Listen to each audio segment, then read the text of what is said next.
What is good, people? Welcome back to the kitchen. But if you haven't noticed, I'm finally outside. It is a beautiful day. The sun is finally shining. The wind is calm. And if you haven't guessed by the title, we're making a Philly cheesesteak sandwich. But it's going to have a little bit of a Dutch twist to it. We're going to make our own sauce, a little bit of a spicy mayo, and we're also going to spice up the butter as well a little bit. I'm sure you've seen plenty of cheesesteaks, so let's have our own twist on it. So yeah, follow me for this little adventure.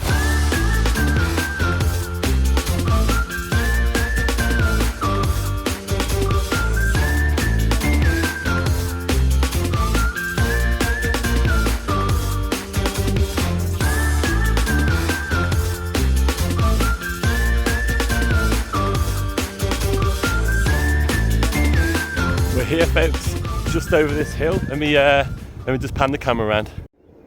So hopefully you can see it's just there. See a little bit of it down there. So let's get down there and let's make this Philly cheesesteak, baby. Now there is of course a few fishing spots around the lake. So I'm hoping that this one is empty. Let's go check it out. Oh yes, this will do lovely. Now I'm not sure if it's going to be better in the shade or not. But look at that view.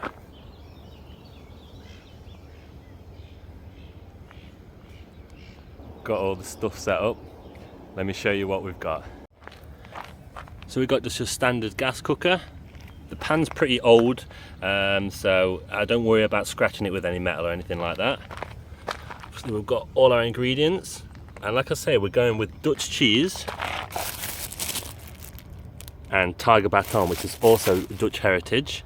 We got jalapenos, garlic, chili flakes, chili powder, salt, pepper, a bit of lemon juice, and then of course what every Philly cheesesteak needs is a ribeye. Now this has been in the freezer for about 30 or 40 minutes. It just helps you cut it a little bit easier, but obviously as it's so sunny it's gone a bit soft, so we'll see how it goes.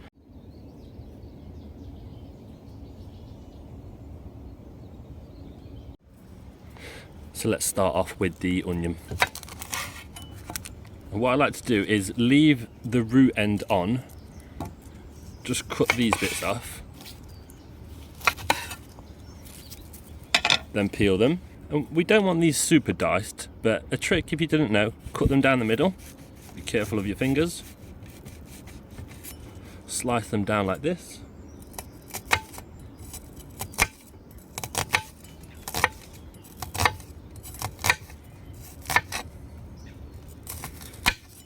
And then down the front.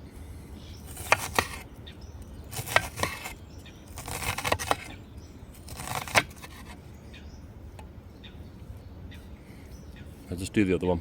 Nice bite-sized pieces. Everyone does the pepper a little bit differently, but what I like to do is just slice round it, split it open,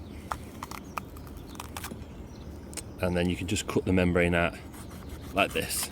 I personally think it's minimal waste. I'm sure you can get a lot less waste, but it works for me. And then you can just literally pull those bits out. Again, seeds are optional, but we don't really want that crunch, so we'll just tap them out. So we'll cut them straight down the middle, and then we'll cut them down like this. Some of those slices were a little bit big, so we'll do a fancy cut. Ooh, fancy. There we go, a little bit smaller. We're not going to use it all, so I'm just slowly eating it as we go.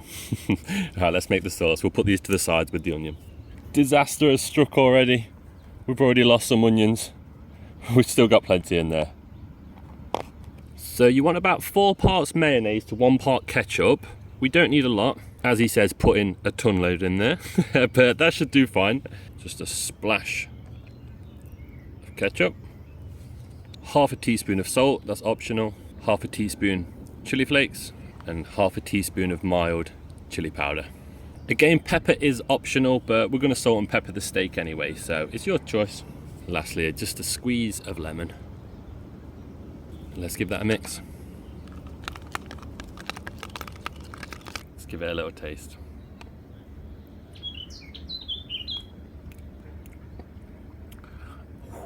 That's some spicy mayo. So the butter, just got 2 garlic cloves. People say you need to hit them with a knife. I just literally squeeze them, pop them open, good to go. So I have gone a little bit fancy here and brought a garlic crusher, but you could just cut them, but this will just make sure there's no big bits in there. There's 1. There's 2. Scrape that off in there. And I've left the butter in the sun, so hopefully, yeah, perfect. We definitely got too much butter, but again, I didn't want to risk not bringing enough, so we just give this a quick stir. So it's still a little bit hard, which is good, so I'm going to keep it in the shade, and then let's just cut the steak up now. Here is our beautiful ribeye. Ribeye is the preferred choice. It can be a little bit expensive. This was about £5 or £6, so you can go rump, but this is an authentic Philly cheese, so let's hope it is slightly still hard so we can get some nice thin chunks.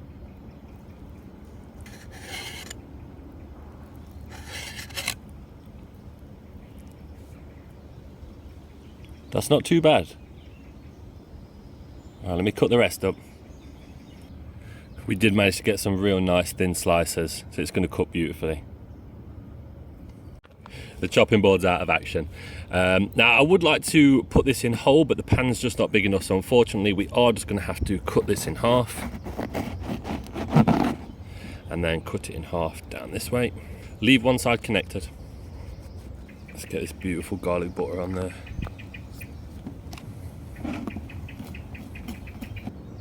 Actually, I thought we'd done too much, but in fact this is probably going to be the right amount. Oh, it smells beautiful, and this is just the butter.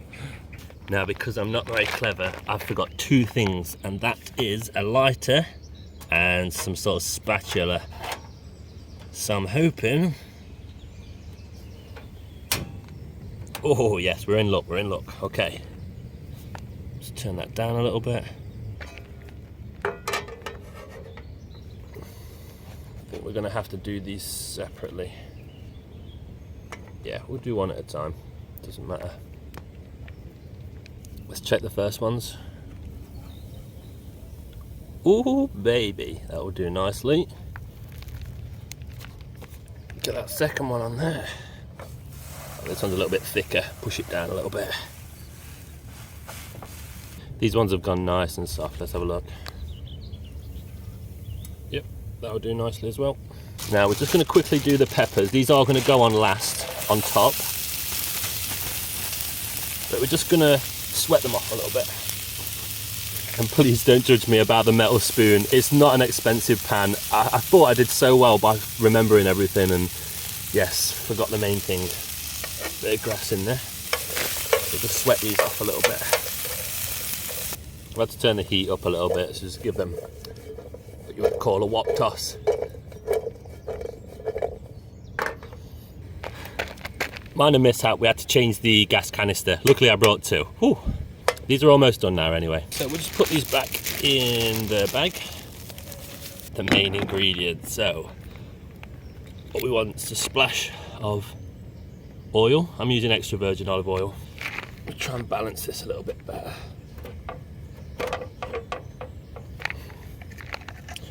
Steak. Actually, let's put the onions in first.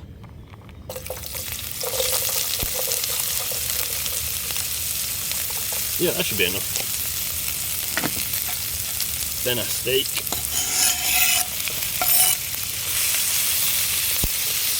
You can turn that down just a little bit because you want it low and slow. Just a little bit of salt, pepper, and let's mix it.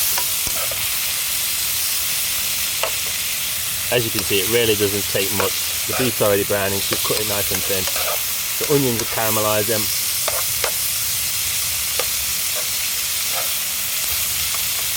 Give it a little flick.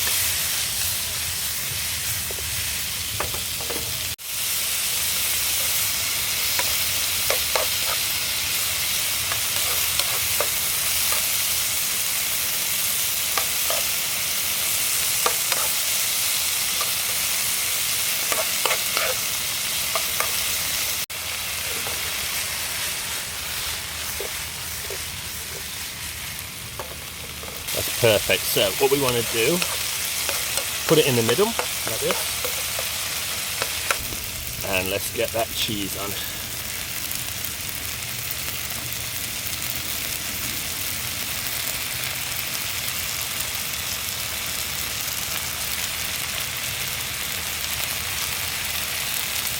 We'll turn the heat off because the beef's cooked.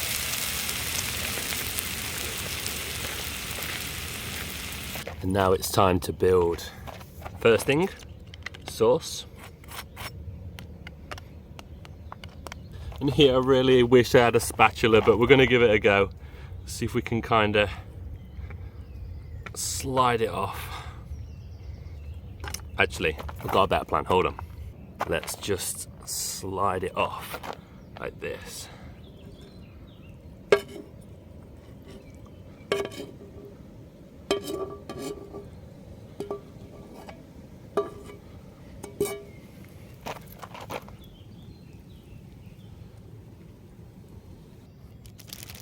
Then our peppers. I'm not going to put too many on because I am going to put some jalapenos on as well. There we go. 1, 2, 3. We'll do 4 each. I'm usually quite brave, but I think we've got enough spice in the mayo. And there you have it, guys. I cannot wait to dig into this.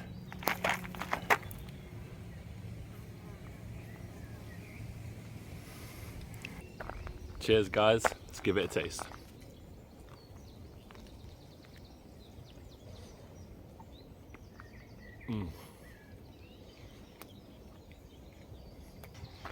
The beef's soft. The sauce is actually not that spicy. It is spicy, but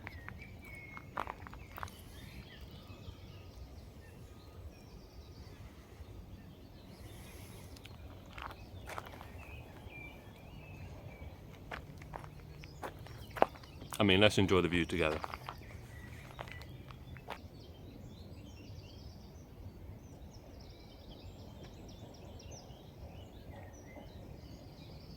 So I'm going to go ahead and finish my sandwich now.